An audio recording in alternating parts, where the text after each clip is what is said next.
Padahal enggak. Jadi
tunggu.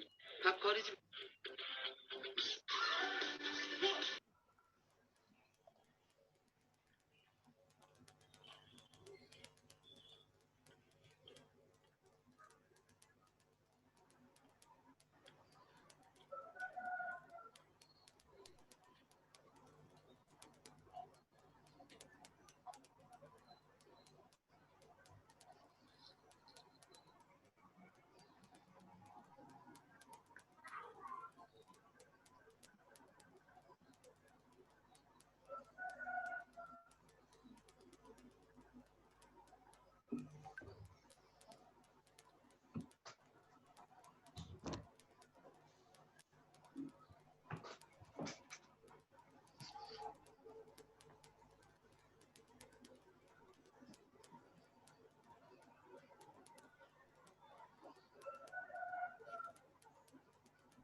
Selamat datang Dr. Mirta, SPCP.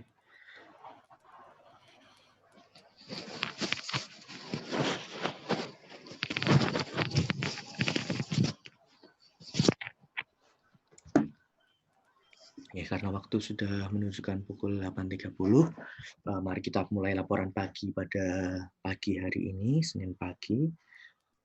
Sebelum mulai, kita buka dengan doa, berdoa menurut keyakinan masing-masing, dipersilahkan.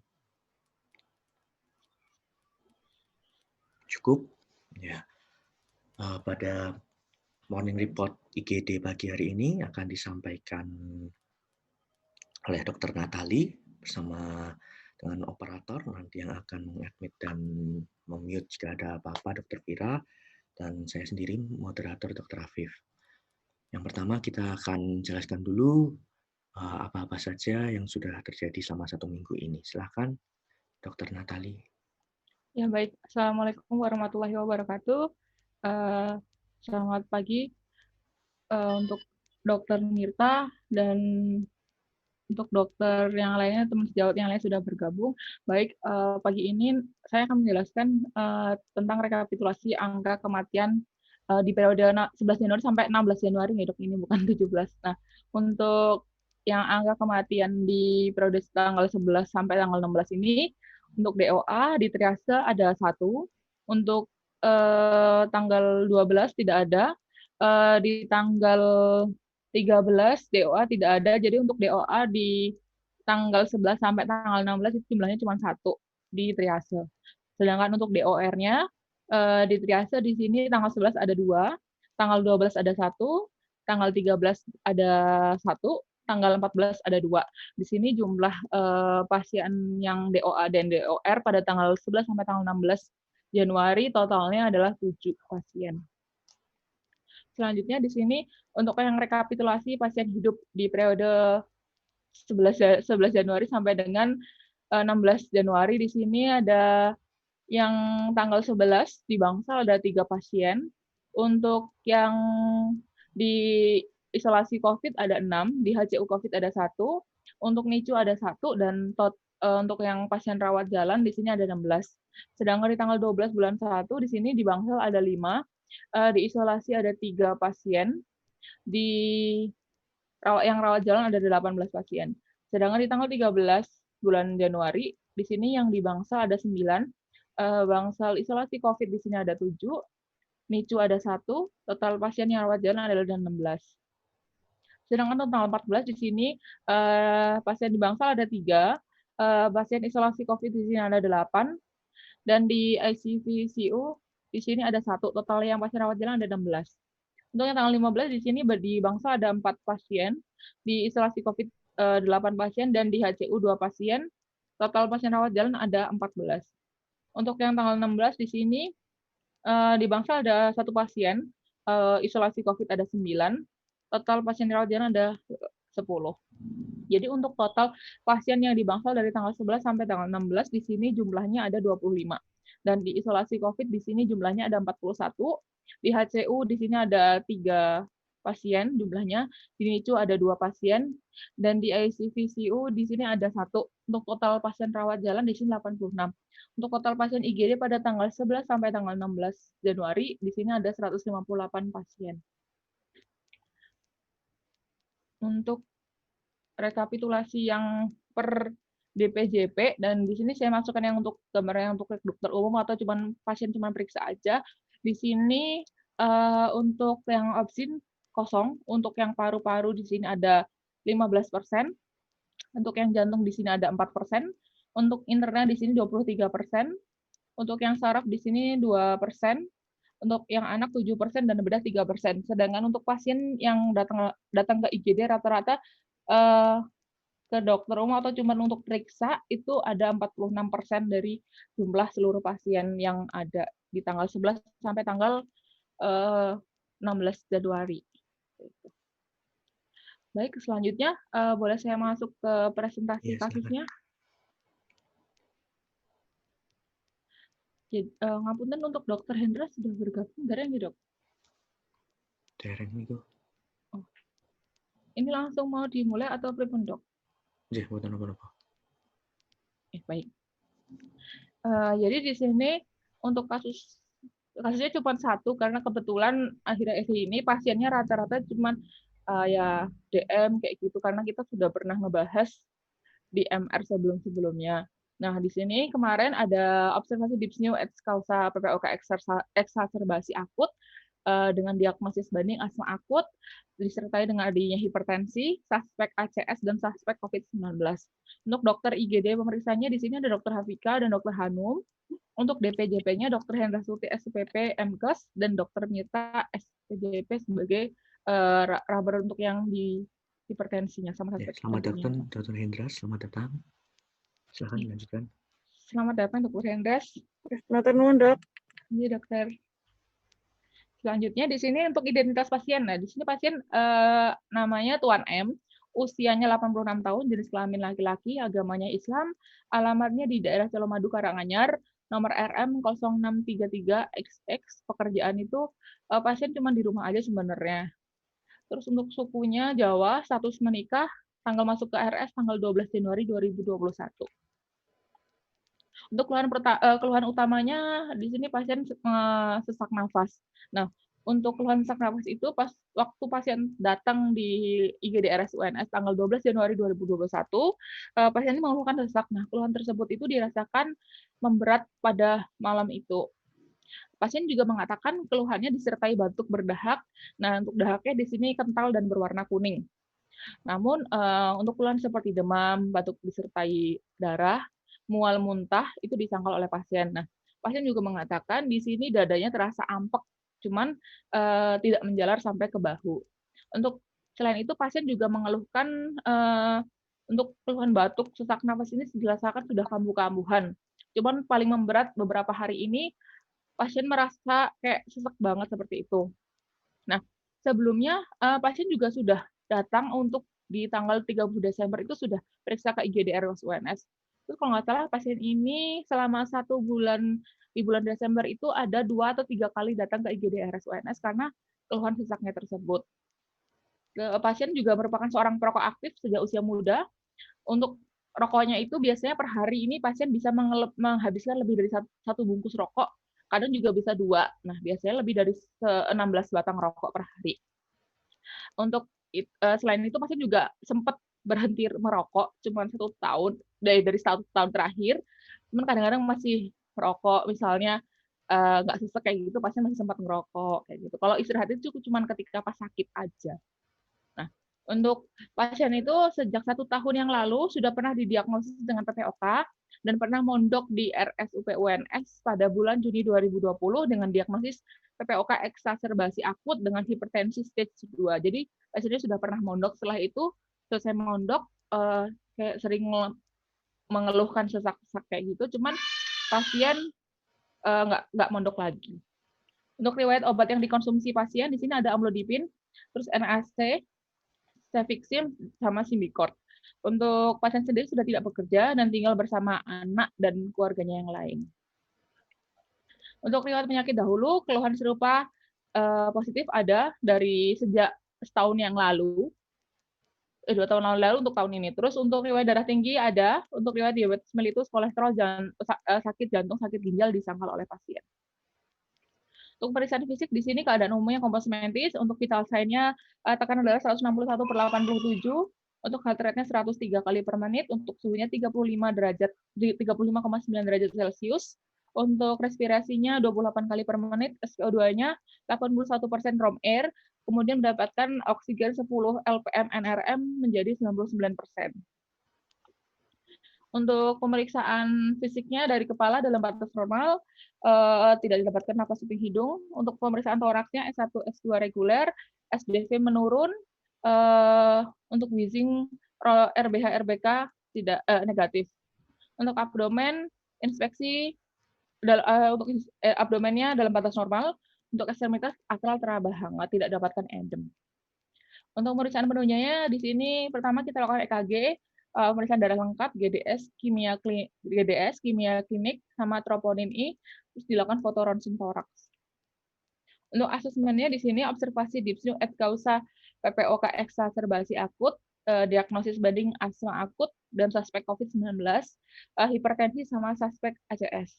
Untuk terapi yang di IGD di sini oksigen NRM 10 lpm, injeksi furosemid 40 mg, aspilat 4 tablet, CPG 4 tablet, atorvastatin 40 mg, terus dilakukan juga nebu ventolin dengan Pulmicort 1 dengan nasalkanum 3 lpm. Setelah itu dilakukan auskultasi ulang, di sini SDV sudah membaik, didapatkan wheezing dan ronki positif, trigger positif, sesak positif.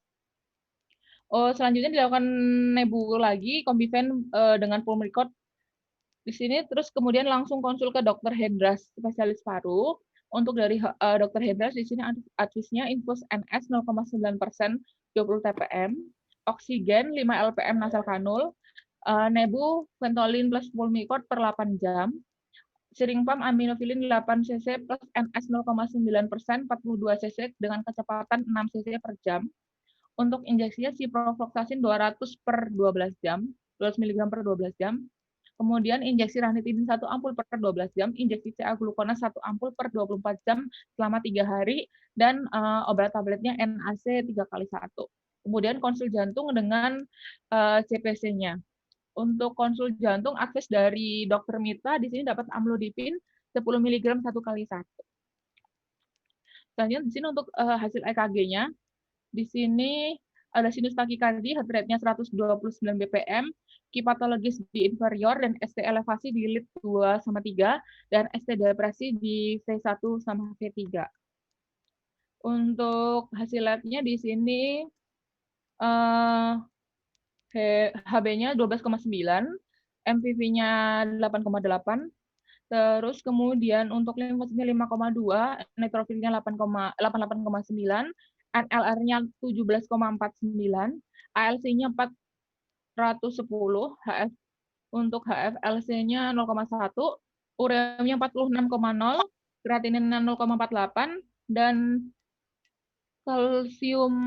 kloridanya 88,59, kalsium CA-nya, kalsium ionnya 1,00 dan GDS-nya 143. Untuk troponin I-nya di sini hasilnya 19. Untuk hasil AGD-nya di sini PCO2-nya 59, PO2-nya 224, HCO3-nya 35,5, dan TCO2-nya 37,3, BE-nya 8,8, oksigennya saturasi dengan 100%. Dan untuk FiO2-nya 61, suhunya 36,7 derajat Celcius. Kemudian untuk fotografinya di sini kesannya tampak gambaran honeycomb appearance dan pendulum heart. Untuk honeycomb appearance-nya mungkin tidak terlalu jelas. Kemudian di sini dilakukan edukasi untuk rawat inap dan edukasi untuk dilakukan swab. Namun pasien menolak, tidak mau, sehingga pasien di sini memilih untuk APS. Seperti itu, dokter. Baik, untuk yang presentasi yang kasus ini sudah selesai. Monggo saya balikan kembali ke Dokter Afif sebagai moderator. Matur suwun sangat Dokter Natali untuk presentasinya. Untuk kesempatan pertama, silakan Dokter Hendra selaku DPJP utama untuk menanggapi kasus. Ini nggak ada pertanyaan lagi ya dari yang lain ya. Contoh yang lain. Oh ya, yang lain dulu, siap dokter. Ya, untuk dokter muda, untuk teman sejawat, dokter umum, silahkan jika ada yang ingin ditanyakan, bisa melalui chat maupun bisa aktif mikrofon. Jika ada yang ditanyakan mengenai kasus ini.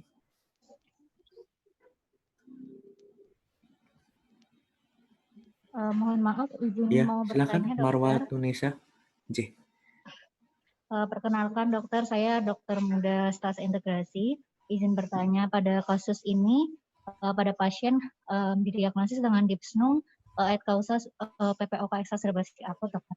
Mohon maaf dok, kalau yang pernah saya baca sebelumnya untuk PPOK itu sendiri kan, untuk oksigennya itu SpO2-nya dipertahankan antara 88 sampai 92%, dokter. Pertanyaan saya, sebelumnya pada hasil pemeriksaan di pasien ini dituliskan setelah mendapatkan 10 LPM, SpO2-nya menjadi 99%. Pertanyaan saya, pada pasien ini selain PPOK itu dicurigai juga dengan adanya suspek ACS dan suspek COVID. Apakah ketika pada pasien seperti ini target SpO2-nya berbeda dari target pada PPOK eksaserbasi akut seperti biasanya? Terima kasih dokter. Ya, matur suwun atas pertanyaannya. Mungkin Dokter Hendras bisa membantu menjawab. Bukan presentan dulu ya dok. Oh, ke presentan dulu. Oh, Ya, jadi. yang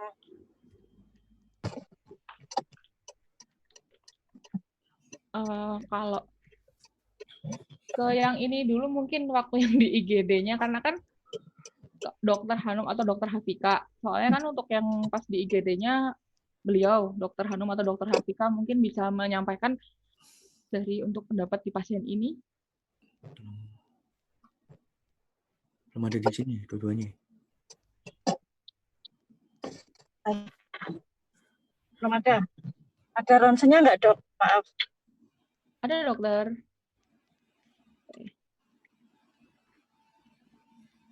Oh ya, baik. Assalamualaikum warahmatullahi wabarakatuh. Waalaikumsalam warahmatullahi wabarakatuh.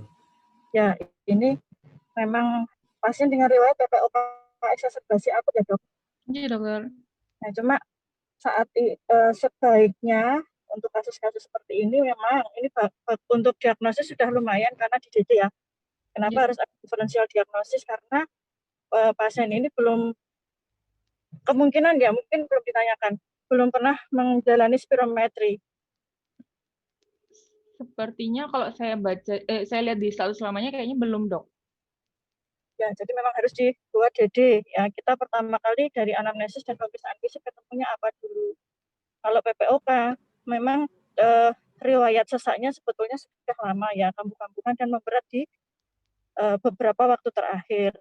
Ini harus ditegaskan lagi kalau PPOK itu khasnya apa klinisnya? Progresif kronis. Ya dia akan semakin lama semakin memberat. Apalagi kita tidak menjalani pengobatan dengan rutin. Kan dia putus ya sejak Juni itu.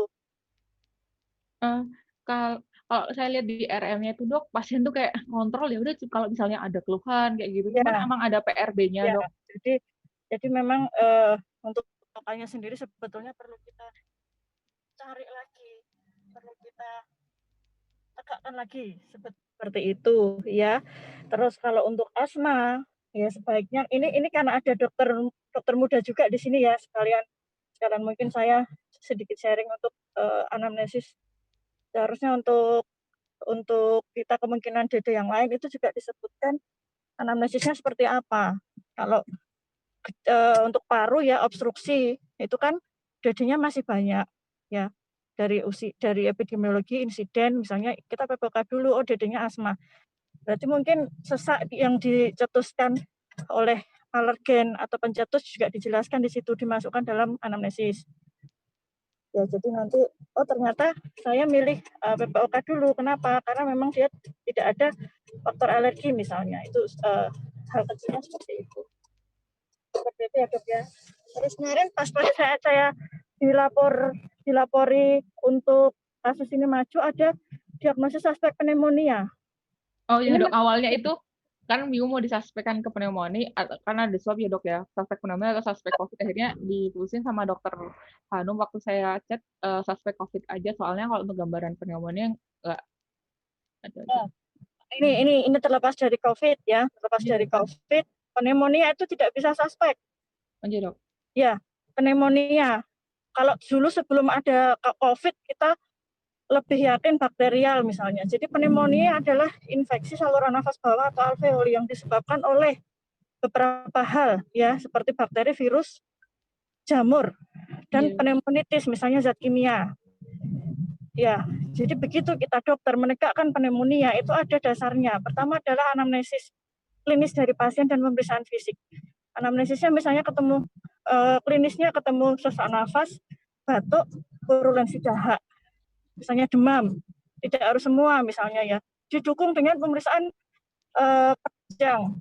Radiologisnya ada penambahan infiltrat dan leukositosis apa leukopeni, seperti itu. Ya ini terlepas dari COVID-19 untuk adik-adik dokter muda juga.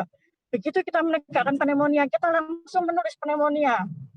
Kita berpikir ini komunitas atau ini nosokomial, misalnya seperti itu. Ya, itu bisa dibuat DD.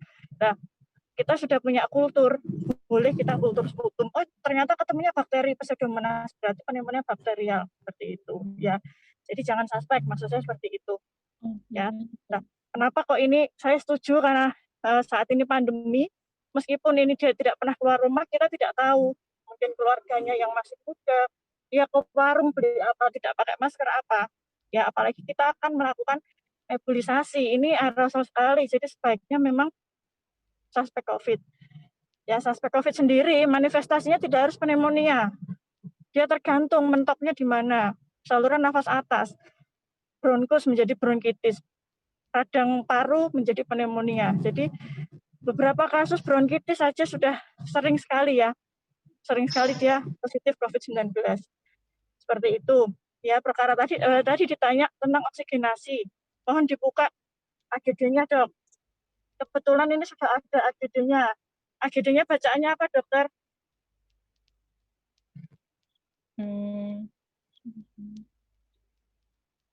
Dokter muda yang bisa menjawab, bisa membantu.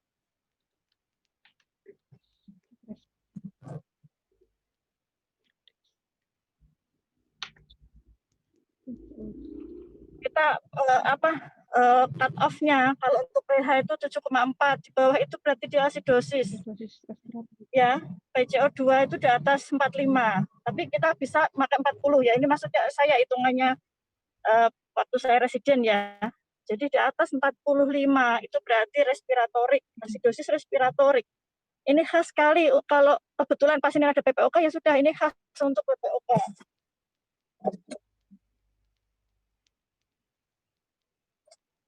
Gangguan obstruksi maksudnya. Apabila dengan kondisi asidosis respiratorik memang kita harus memperhatikan oksigenasi.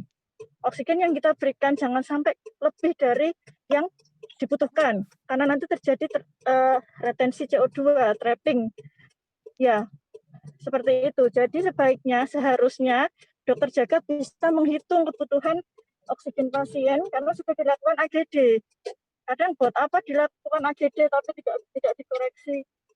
Jadi koreksinya harus seperti itu. Ya, jadi untuk penghitungan AGD itu ada dua. Nanti kebutuhan oksigennya kita kalikan 90 atau kalikan 70. Kalau untuk kasus-kasus obstruksi kronis ini, biasanya kita kalikan 70. Tujuannya nanti apa? Hasil akhir koreksi oksigen itu tidak terlalu berlebihan. Itu bisa. Ya, seperti itu ya, Dek. Ya, jadi tadi dokter muda yang nanya, jadi sebaiknya memang dilakukan penghitungan kebutuhan oksigen dari AGD ini dengan target oksigennya cuma 70%, tidak 90. Itu ada hitungannya. Ya, hitungannya itu agak panjang, harus dijabarkan, harus ditulis. Seperti itu. Dengan kasus-kasus PPOK yang jelas-jelas dia emfisema, PPOK tunggal ya, PPOK exacerbasi akut, memang kita tidak muluk-muluk target oksigennya harus di atas 95. Namun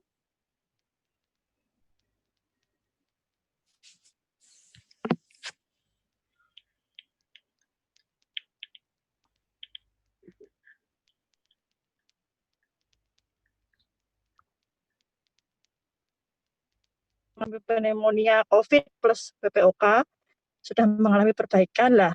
Pada saat kita pulang, kadang kita bingung, dok, ini kondisi stabil, tapi saturasi cuma 90. Lah itu kadang tidak segera dipulangkan. Maksudnya seperti itu. Itu harus segera dipulangkan karena target oksigen dia tidak mulu-mulu harus lebih dari 92 seperti itu. Namun kalau menurut saya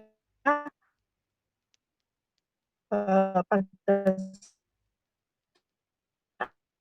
dulu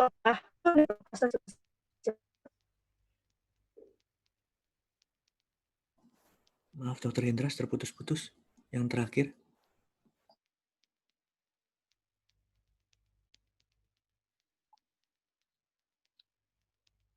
Dia seperti apa pasien.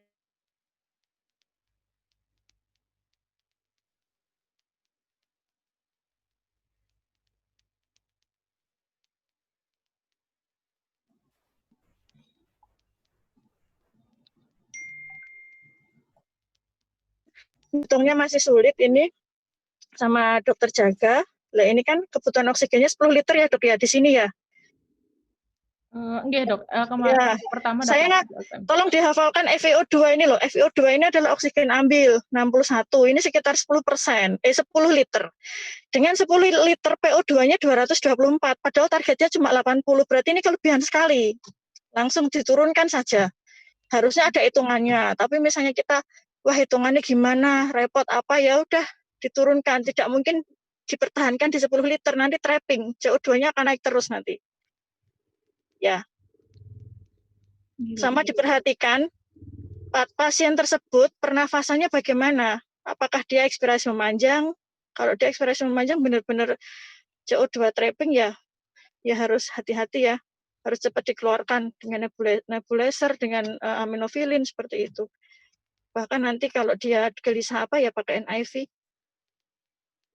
Ya gitu, terima kasih. Dokter, sama nanya, berarti kalau untuk pasien seperti ini, misalnya kita curiga langsung udah, atau memang dari riwayat PPOK, untuk oksigennya pertama dibelikan lebih baik ke 5 LPM atau start mulainya dari berapa ya, Dok? Kalau misalnya seperti pasien ini, harusnya jangan langsung ke 10 gitu, Dok?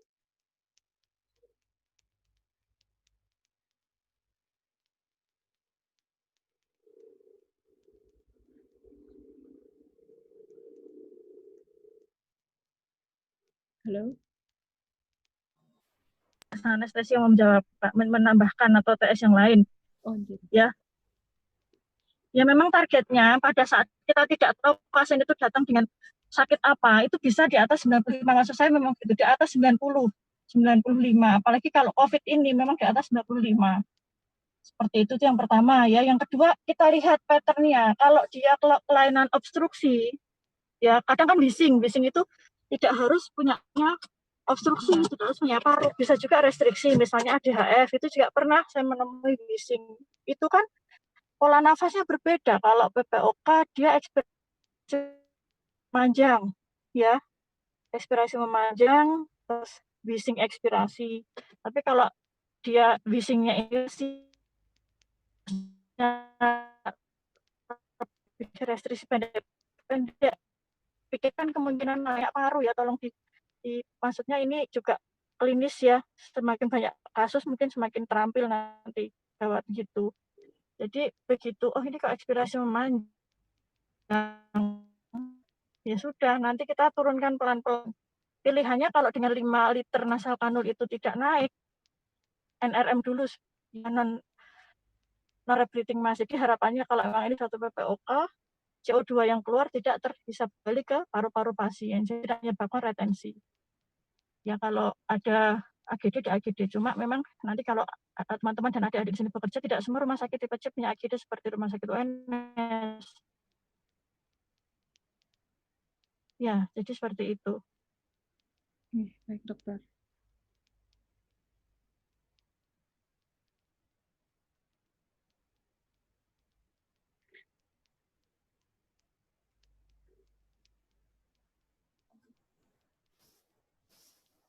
Ya, matur suwun sangat Dr. Hendra atas penjelasannya. Mungkin yang kedua, tanggapan dari Dr. Mirta selaku DPJP Jantung. Halo, ya. Halo, silakan dokter. Suara saya putus-putus enggak? Jelas sekali Dr. Mirta. Dokter Natal itu enggak jaga di IGD ya? Waktu itu kebetulan yang pas ini dok, pasien ini saya sepertinya pas nggak jaga dok. Lah terus kok? Oh iya, yang presentasi yang dokter internshipnya dokter.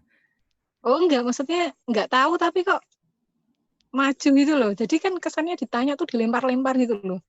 Kan harusnya enggak gitu. Jadi walaupun enggak istilahnya enggak tahu tapi harus ngerti gitu, enggak dilempar lagi. Jadi kesannya tuh kayak melemparkan ini ke ini gitu loh. Kalau enggak ngerti jangan presentasi gitu. Oh iya baik dokter. Ya, kalau presentasi harus ngerti gitu. Tanggapan saya yang pertama tadi dari anamnesisnya sendiri itu belum mencerminkan 7 dimensi, ya. Jadi kalau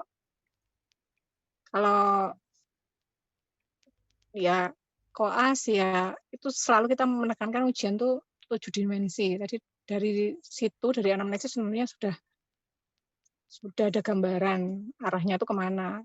Kemudian ronsen itu juga bacaannya karena ini untuk keperluan morning report, ini adalah ilmiah, maka memang kebetulan ronsennya nggak kardiomegali. Tapi saya selalu menekankan ke semua mungkin internship dokter muda yang maju long case itu selalu menekankan harus membaca secara lega artis supaya bisa nanti kalau biasa membaca secara lega artis nantinya nggak cuman sekali lihat sudah ada bayangan kira-kira ini jantungnya membesar atau enggak. Lain untuk keperluan morning report harusnya dibacanya dengan lega artis, dibaca dilihat posisinya apa, kemudian cukup inspirasi atau tidak, kemudian dihitung CTR-nya. Kalau besar dia segmen mana yang besar itu harus ditulis semua, harus lega artis. Kalau bikin ilmiah begitu, jangan langsung dijujuk bacaan kesimpulannya. Jadi tahu arahnya kemana. Kemudian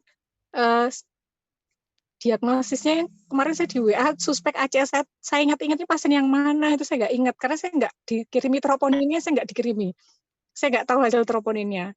Nah pertanyaan saya pertanyaan aja, satu pertanyaan, suspek ACS itu dasarnya dari mana, dari pasien ini?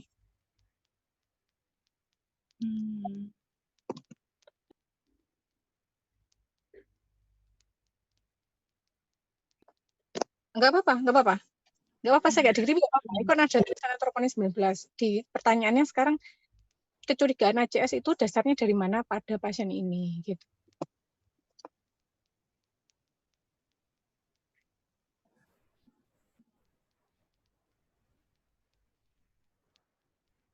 Dijawab mohon, Dok. biar nggak usah kelamaan. Dari EKG-nya mungkin dokter sama klinis dari anamnesisnya. Dia Dr. Afif ini. Ya, Iya. karena ada nyeri dadanya mungkin dok, dadanya terasa ampek cuman nggak menjalar, mungkin dari situ juga bisa dok. Terus di EKG-nya juga di sini karena ada ST elevasi sama ST depresi sama kipatologisnya dokter, sama ada sesak nafasnya juga mungkin bisa ngarah ke situ dokter. Ya udah, pertanyaan saya. Dasar diagnosis ACS itu diagnosisnya ya udah titik gitu ACS. ACS itu kayaknya kok diagnosis nggak ada ya, diagnosis di IGD itu ACS itu nggak ada. Harusnya gimana yang bagus, yang betul, Dr. Natali? Nggak usah di pasien deh. ACS itu harusnya diagnosisnya gimana? Untuk diagnosis misalnya ada pasien ACS gitu dok. Iyalah, gimana kalau ketemu pasien ACS di IGD terus diagnosisnya apa? Maksudnya diagnosis ACS nggak ada loh. Diagnosis ini ACS gitu nggak ada. Gitu, dok. Troponina nggak naik lagi. STEMI atau NSTEMI gitu dok. Gitu, STEMI atau UAP kan? Iya dok. Sekarang pasien ini spektrum klinisnya yang mana kira-kira dari 3 itu? STEMI, NSTEMI, apa UAP? Harusnya kalau untuk ngarah mau ke STEMI, NSTEMI atau UAP dari anamnesisnya sih dok, sesaknya yang seperti apa atau nyeri dadanya seperti apa. Kalau untuk pasien ini ke STEMI, dok. Soalnya saya juga kalau untuk anamnesisnya kan nyerinya nggak menjalar, mungkin lebih ke STEMI dok. STEMI kenapa? Kira-kira. Ya udah, balik lagi sekarang. Dasar diagnosis ACS itu gimana cara menegakkan diagnosis ACS? Nggak usah di pasien. Cara menegakkan diagnosis ACS gimana? Tadi dari sifat nyeri dadanya seperti apa dok? Misalnya sama waktu nyeri dadanya itu berapa lama? Terus sifatnya seperti apa? Terus kalau untuk pemeriksaannya itu dok. Untuk anamnesisnya. Di anamnesis penjelasan dideskripsikan nggak ini? Enggak dok. Cuman di sini cuma disebutin pasien dada terasa ampek, cuman tidak menjalar, maksudnya tidak dideskripsikan nyeri dadanya itu dadanya terasa ampek itu seperti apa, gimana, seperti tindih atau enggak, terus waktunya kapan aja serangannya, membaik dengan istirahat atau enggak, itu tidak dideskripsikan di anamnesis ini dok. Membaik, ya? Membaik dengan istirahat kenapa? Biasanya kalau yang membaik dengan istirahat, UAP dok. UAP, aduh. AP dok. Stable dok, stable. Nah iya, makanya. Jadi jangan RSUNS memang saya melihat ini rumah sakit pecah yang wow sekali. Jadi bisa periksa troponin kapan aja gitu ya. Padahal periksa troponin pasien ini APS. Misalkan pasien umum pulang dia udah habis 2 juta, mungkin 1,5-2 juta. Hanya untuk dia datang ke IGD. Terus pemeriksaan troponin itu mungkin sampai 500-an lah, mungkin dia mahal lah troponin itu. Jadi harus selektif untuk periksa itu. Walaupun memang pasien ini pasien usia tua, punya faktor resiko, tadi smoker, punya faktor resiko hipertensi juga, tapi harus selektif untuk periksa troponin. Karena itu namanya pemeriksaan penunjang.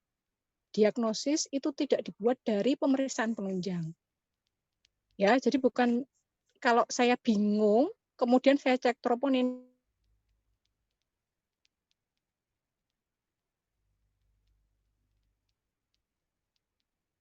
nggak bisa karena troponin itu penunjang curigaan.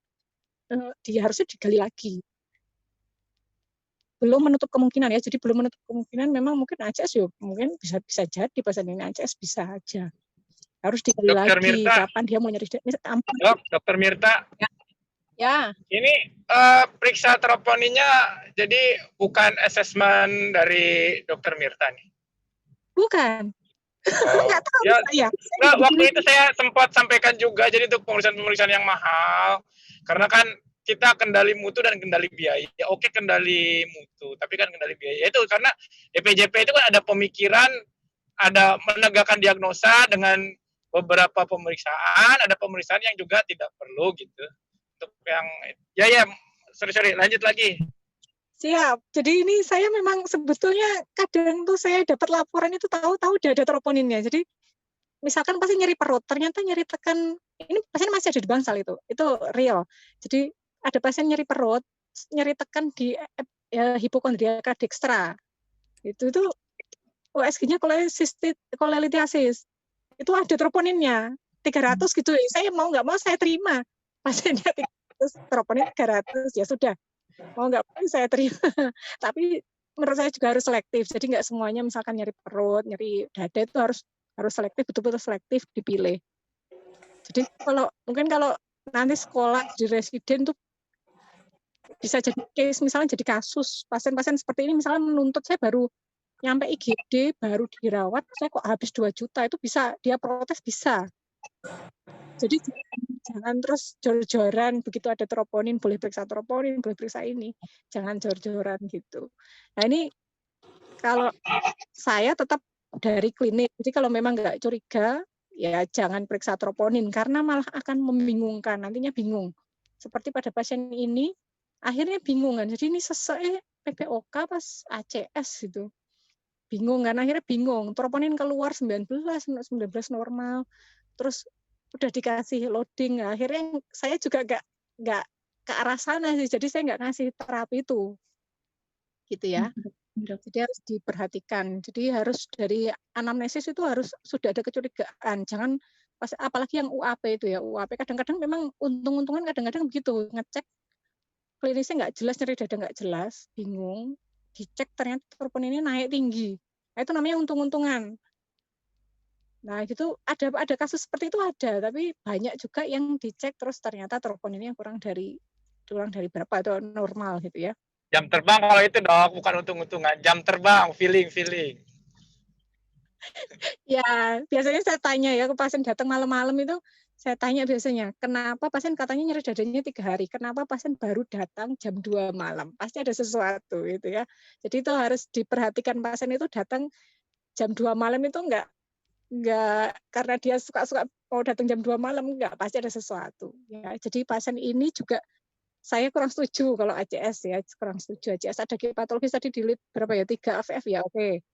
Tapi menurut saya enggak, kalau STEMI, kalau memang ini mau curiga STEMI harus di serial ECG lah, paling enggak kalau masih bingung, serial ECG. Kalau ada ST elevasi di lead inferior, tentunya ada resiprokalnya di inferior lead. Tadi misalkan ketemu ST depresi di tadi V3 apa gimana ya tadi ya, itu dibikin juga, jangan terus berhenti. Kalau EKG kan murah, paling 50.000. Dibikin lagi nanti kalau ST depresi di V1, V3 gitu, mungkin STEMI posterior, isolated posterior atau inferior posterior kan bisa bikin yang posterior gitu. Tapi memang susahnya di inferior itu untuk melihatnya tadi kecil-kecil ya, seringkali dia voltasenya kecil. Jadi untuk melihat ST elevasinya seringkali sulit. Gitu. Nah, kalau seperti ini ya jangan langsung ke troponin dulu kalau nggak jelas klinisnya, tapi di ECG dulu, jangan malas kalau ECG di serial bisa, misalkan 1 jam dia sambil dikasih obat, nunggu lab 1 jam gitu baru di serial. Gitu mungkin ya. Iya, dokter. Apa lagi ya? Udah itu aja lah. Iya, dokter. Matur nuwun. Maaf menambahkan, terima kasih Dokter Mirta. Boleh bertanya dok, atau menambahkan? Silakan dokter. Saya ini pasien ini sudah datang di IGD berapa kali ya? Kalau nggak salah sudah dalam waktu dekat kasus keluhan yang sama, itu dia datang sudah berapa kali? Tanggal 30 Desember itu sudah datang dokter. Sebentar dok, saya kemarin buka di status yang lamanya dok, itu tanggal 2 Desember datang, terus tanggal... Itu dipulangkan? Iya dok, tanggal 30 pulang, tanggal 12 itu... 12 kan ini, 12 yang ini, yang gagal napas tipe 2. Tanggal 2 bulan 12 dok tuh juga datang dok pasiennya dok. Yang mendekati dengan Januari ini berarti tanggal 30 ya? Tanggal 30 Desember aja dok. Ya maksudnya pesan saya Dok, kalau ada kasus-kasus asma atau PPOK, karena memang menurut saya ini kasusnya cukup menarik karena sejak pandemi kasus PPOK itu seperti hilang. Kita dapatnya kalau paru cuma pneumonia COVID seperti itu. Jadi mohon perhatian semua ya. Pahami dulu kalau dia satu PPOK atau asma, pencetusnya apa? Pencetus dia kambuh. PPOK itu bisa kambuh karena apa? Selain aktivitas, polusi, atau pejanan, bisa juga paling banyak adalah infeksi saluran nafas. Tadi saya katakan kalau infeksi saluran nafas sampai turun ke bawah menyebabkan pneumonia, itu tata laksananya akan lebih sulit. Ya, angka kematiannya akan lebih besar daripada cuma PPOK saja. Jadi tolong perhatikan apakah pada saat pasien datang dengan PPOK sesekali dia layak pulang. Jangan cuma sekali dinebus sudah enak, tapi perhatikan penyebab. Kalau kira-kira penyebabnya pneumonia, gejala pneumonianya muncul, ya, saya sarankan rawat inap saja. Karena kasus yang sebelumnya itu dipulangkan, dia datang dengan gagal napas kedua ternyata COVID dan meninggal. Nah, maksudnya pada saat dia datang itu dipulangkan. Nah, pada saat mau memulangkan itu bisa dipikirkan. Ini betul kita pulangkan. Kalau dipulangkan tolong adekuat pemberian antibiotik kalau memang dia benar-benar pneumonia atau bronkitis karena infeksi bakteri misalnya. Seperti itu ya Dok. Jadi jangan dibiarkan pasien wheezing, sesek, bolak-balik UIGD, pulang lagi, datang lagi. Akhirnya pada saat datang terakhir dia sudah fatal, nafas kedua. Seperti itu ya. Tolong diperhatikan. Karena apabila pasien itu mengalami infeksi, berarti kita tata laksana antibiotik harus adekuat. Ini khusus yang bakterial, sesuai dengan pedoman pneumonia ya, pneumonia bakterial bagaimana tata laksana. Seperti itu. Terima kasih. Matur suwun Dr. Hendra. Silakan dari dokter muda atau dokter umum, jika ada yang ingin ditanyakan sebelum. Dok, izin bertanya. Silakan. Ya, saya Hanum, Dok. Dok, ini kan kemarin saya sempat meriksa, Dok. Terus yang ingin saya tanyakan adalah, ini tuh kan pasiennya itu waktu saya periksa tuh SDV-nya tuh hampir tidak ada. Terus itu kan, kalau saya pribadi kan saya belum pernah mendapatkan pasien yang mendekati silent chest di PPOK, Dok. Makanya satu itu saya bingung apakah ini PPOK atau asma. Itu apakah kalau di PPOK tuh bisa ya Dok temuannya begitu? Soalnya habis di nebu itu baru kedengeran rongkinya, stridornya, wheezingnya tuh baru terdengar setengah di nebu. Begitu Dok. Pertanyaan saya Dok. Terima kasih Dok. Saya silent chest. Bagus ya. Silent chest itu biasanya tanda terminal dari asma akut berat atau PPOK exacerbasi akut yang berat. Jadi biasanya yang silent chest itu yang tidak terdengar lebih ke wheezing. Dia tidak terdengar wheezing sama sekali. Tapi klinisnya yang mengatakan dia silent chest berarti ada klinis berat. Klinis beratnya muncul. Pertama, pasien gelisah mungkin ya. Sedikit penurunan kesadaran atau bahkan pankes misalnya. Terus pola nafasnya tidak nyaman kita lihat. Entah dia kusmaul misalnya. Ya dalam, dangkal, atau cepat dan dalam gitu. Atau ekspirasi memanjang. Itu jelas. Itu baru silent chest. Tapi mungkin pada kasus ini bisa saja. Pada saat dia di nebu, saluran nafasnya mulai membuka, akhirnya apa? Wheezingnya kedengeran.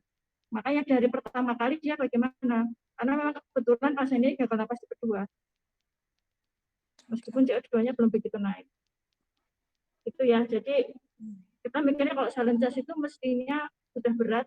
Ya, kalau asma itu sudah asma akut berat dan mengancam jiwa. Seharusnya kalau silent chest, ya kondisinya jelek sekali. Ya, siap. Terima kasih, Dokter. Oke, matur suwun atas pertanyaan dan tanggapannya. Ada lagi yang ingin menanyakan? Dari dokter muda, dokter umum, dokter IGD, DPJP? Jika tidak ada, sekalian melanjutkan apakah ada masukan untuk IGD? Mima mungkin mau menanyakan? Mau menambahkan aja Dok, untuk yang pasien ini Saya juga menemui pasien ini 2 kali, di bulan Januari dan bulan Desember. Klinisnya sama dengan yang disampaikan Dokter Hanum bahwa yang pertama tuh datang tuh hampir wheezing tuh minimal sekali, tapi klinisnya sangat sesek pasien ini. Tapi begitu dinebu, semuanya keluar, ada wheezing, ada stridor, dan pasien ternyata memiliki penyakit penyerta, yaitu sudah dicurigai massa di saluran pernafasan atas. Kemudian waktu saya tanya-tanya itu, pasien juga sudah mengalami perubahan suara. Jadi ketika ditanya, sekarang suara pasien itu jadi memelan gitu, karena semenjak dicurigai ada massa. Kami sudah edukasi juga, waktu itu dirujuk memang disarankan ke THT. Sudah kami sarankan, kami edukasi, tapi dari pihak keluarga cuma mengatakan, iya gitu. Tapi ketika datang lagi, Pak sudah ke THT, belum dok, seperti itu. Tapi secara dan waktu kami selalu berusaha untuk mengedukasi, memotivasi untuk mondok dulu. Tapi dari keluarga selalu meminta APS. Cuma ketika kami hanya bisa memberikan obat pulang gitu berupa antibiotik, salbutamol gitu dok. Apakah dari masanya dari saluran nafas atas juga mempengaruhi klinisnya nggih, Dok?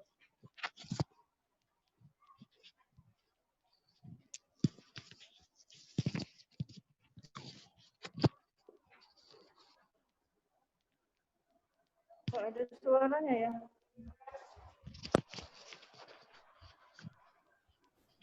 Jadi pasien APS ya, Dok? Iya, Dok. Pasien selalu APS. Dari kita sudah benar, kita sudah berusaha ini. Kalau memang APS, kita curiga suatu PPOK eksaserbasi akut, bagaimana kita memberikan antibiotik? Panduannya ada tidak? Curiga ada purulensi pusputum. Kita seharusnya bikin penelitian. Kalau di persahabatan, kasus-kasus PPOK eksaserbasi akut dengan dia sering sekali mengalami eksaserbasi, paling banyak penyebab bakteri adalah Pseudomonas aeruginosa. Jadi bisa diberikan anti Pseudomonas karena mereka sudah melakukan penelitian ya. Jadi itu bisa dipakai, maksud saya seperti itu. Jadi minimal kita berikan ciprofloxacin misalnya begitu ya. Pseudomonas apa sih antibiotik anti Pseudomonas? Cipro dengan ceftazidime. Ceftazidime nggak bisa kita berikan rawat jalan ya, mungkin cipro atau minimal levo sebagai antibiotik quinolone respirasi seperti itu. Karena kalau dari ronsen memang sebentar lagi mengarah ke emfisema ya, yang kanan itu sudah mulai molor ke bawah ya, kanan kirinya tingginya diafragma hampir sama. Sudah ada pendulum jantung pendulum seperti itu. Ya maksudnya tidak masalah, yang penting APS bukan kita mau memulangkan. Siap dok, matur suwun. Izin menyambung, ada pertanyaan lagi. Selamat pagi dok, izin bertanya, jika kasus obstruksi seperti ini mendapat pemberian suplementasi oksigen aliran tinggi seperti NRM atau NIV, apakah bisa menyebabkan barotrauma dok? Matur suwun. Ya, menurut saya bisa dok. Lebih ke ini ya dok, kalau untuk barotrauma, kok setahu saya dia pemakaian ventilator ya, karena ada tipnya itu dok. Oh ya. Tipnya berapa? Saya sharing kasus, saya punya pasien COVID. Ini nggak PPOK loh, cuma dikasih NIV, dia pneumotoraks sama emfisema subkutis. Oh, ya saya tanya anestesinya, PIP-nya karena tinggi, kebetulan ini bukan di UNS, kebetulan saya nggak kurang paham karena ventilatornya kok kayaknya PIP-nya bisanya segitu, belum bisa diturunkan. Nah, akhirnya pasien itu disape sampai NRM terus perbaikan, pneumotoraksnya hilang, emfisemanya kita keluarkan, memang kita tusuk gitu sama jarum 1 cc keluar, jadi bisa. Jadi bisa kalau dia pemakaian terutama ventilator ya dok, kalau untuk seperti itu karena tidak ada kanan pik-piknya itu menurut saya kok enggak aneh. Jadi kalau pasien PPOK tidak terpasang ventilator, kalau dia pneumotoraks ya komplikasi PPOK-nya itu. Ya siap, matur suwun dokter. Ada lagi pertanyaan sebelum nanti terakhir ini ada klaim akan masuk sebagai closing untuk menjelaskan beberapa hal dari dokter muda. Dokter IGD, DPJP, wonten-wonten, silahkan dari klaim jika ingin masuk memberikan beberapa arahan. PPOK tidak bisa diklaim tidak ada spirometri ya. Sebetulnya aneh ya, karena pasien datang pertama kali PPOK exacerbasi akut tidak mungkin kita lakukan spirometri. Jadi dari paru paling saya diagnosisnya bronkitis akut atau mungkin pneumonia bila ada klinis ya, mungkin klaimnya tidak akan terlalu besar.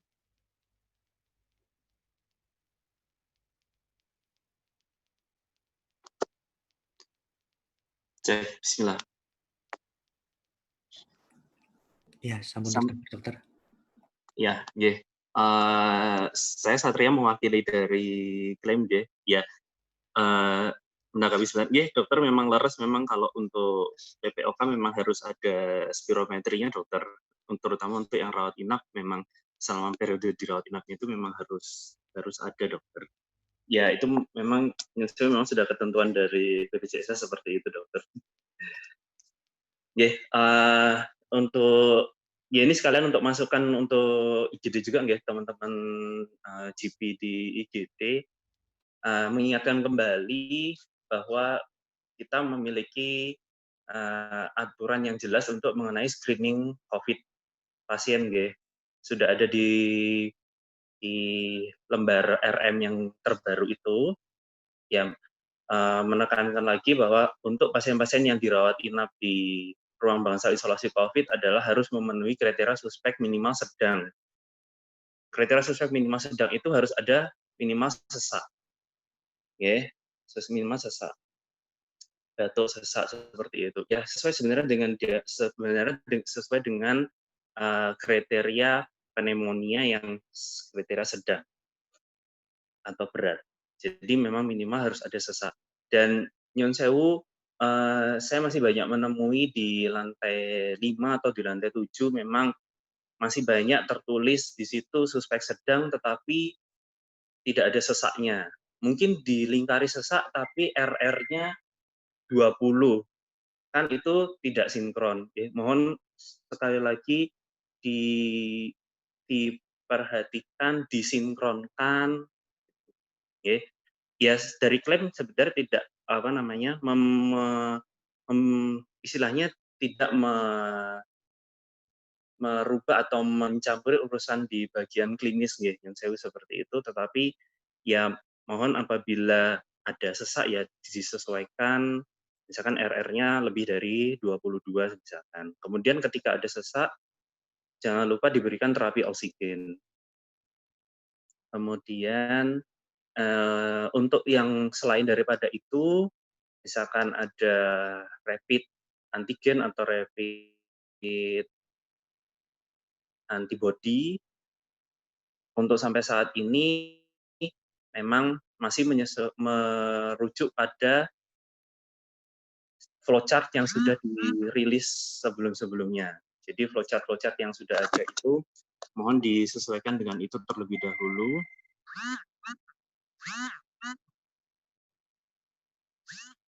Nanti ketika ada kebingungan yang lebih, maka nanti bisa dikonsulkan mungkin ke kepala ruangnya terlebih dahulu, atau ke MOD, atau bisa ke saya langsung, tidak masalah. Tetapi disesuaikan dulu dengan flowchart-nya terlebih dahulu. Karena memang ya kita tidak memungkiri juga bahwa ketika ada pasien rapid antigen atau antibody yang positif, ya pasti menjadi kekhawatiran kita bersama untuk keamanan kita. Tetapi mohon disesuaikan terlebih dahulu dengan flowchart yang ada. Ketika terjadi kebingungan baru dapat dikonsultasikan. Kemudian mengingatkan kembali penulisan resum medis, karena mungkin beberapa dari GP kan ketika jaga bangsal mungkin ada suatu waktu dimintai tolong untuk menuliskan resum. Ya, mohon diperhatikan lagi pengisian resum, istilahnya penyesuaian penulisan anamnesis, pemeriksaan fisik, ya harus sinkron dari atas sampai dengan diagnosisnya. Intinya itu, harus sinkron dari atas anamnesis hingga diagnosisnya. Dan juga harus sinkron dari depan hingga belakang. Seperti itu, dari klaim, saya Satria mewakili dari klaim. Apabila nanti ada pertanyaan lebih lanjut, mungkin bisa dibahas di lain kesempatan atau bisa langsung bertanya ke bagian klaim. Untuk IGD, saya yang mewakili. Terima kasih.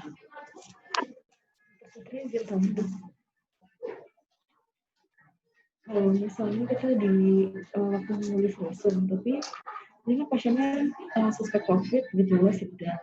Nah, di depan kan RR-nya 20. Itu saat nulis resum kita sekitar ganti, atau kita tetap ikutin yang sudah tertulis sebelumnya ya, Dok?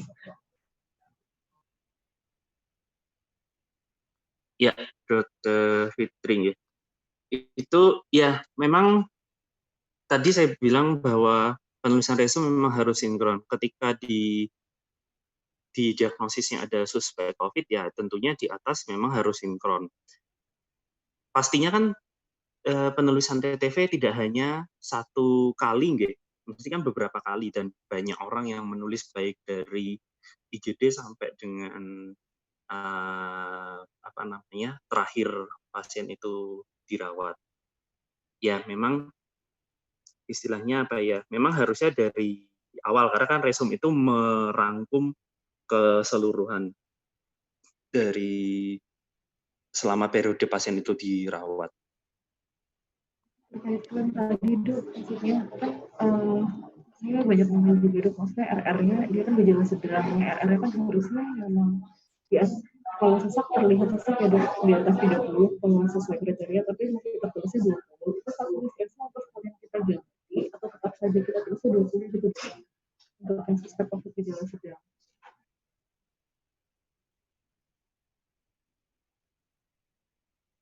Iya, kalau untuk itu nanti mungkin itu tidak semua ya, itu hanya mungkin case by case satu persatu yang yang ada kasus-kasus yang mungkin masih ragu atau abu-abu. Tetapi saya secara umum ketika pasien itu sesak, ya pasti otomatis sesaknya itu dibuktikan dengan RR-nya yang meningkat dan ada terapi untuk sesaknya itu. Ini terutama untuk pasien di COVID, ya. Karena memang pasien COVID itu kriterianya memang untuk yang rawat inap memang kriteria sedang. Kriteria sedang itu memang harus ada sesaknya. Jadi nanti ketika ada satu kasus atau pasien apa yang mungkin secara klinis sulit untuk masuk di checklist, ya nanti bisa dikonsultasikan lebih lanjut. Tapi secara umum tentunya ketika ada sesak itu ya pasti RR-nya akan meningkat. Nonton ya.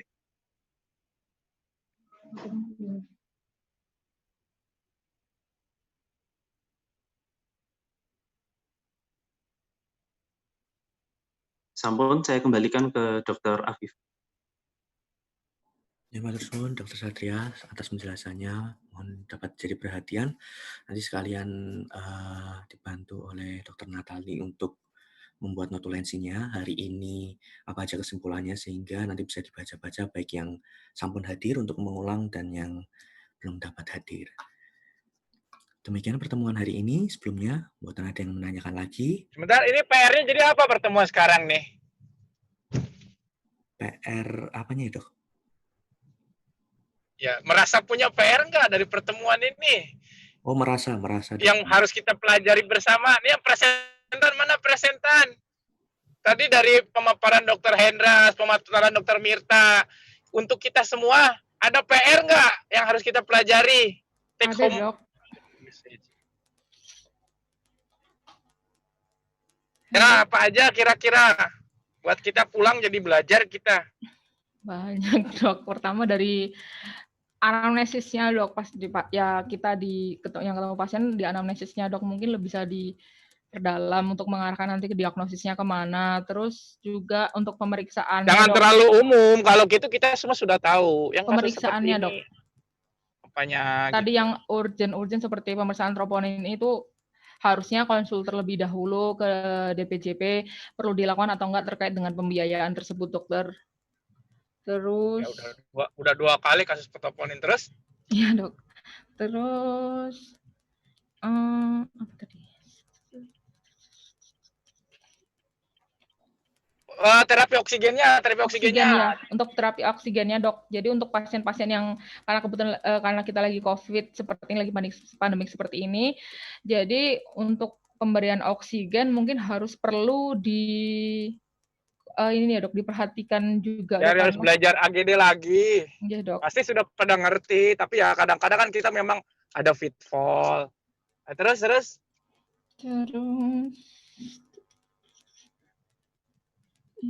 Ya. Nanti kalau presentan itu harus yang periksa pasien kan kita pakai Zoom, nggak ada bisa dari rumah juga tuh presentasinya.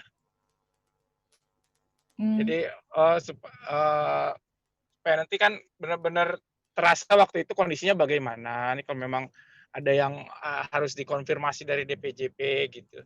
Ya kita bisa sama-sama belajar kondisi realnya bagaimana, terus dari DPJP ada gimana, apakah mungkin memang ada gap informasinya atau mungkin memang ada pemeriksaan yang terlewat atau gitu.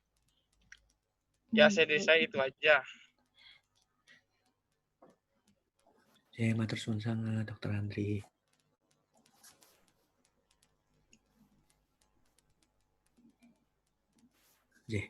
Matur suwun sangat atas kehadirannya dan partisipasinya, keaktifannya, diskusi hari ini berjalan dengan lancar.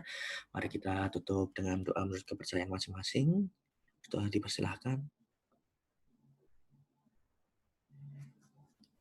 Cukup. Terima kasih atas kehadirannya. Saya tutup. Wassalamualaikum warahmatullahi wabarakatuh.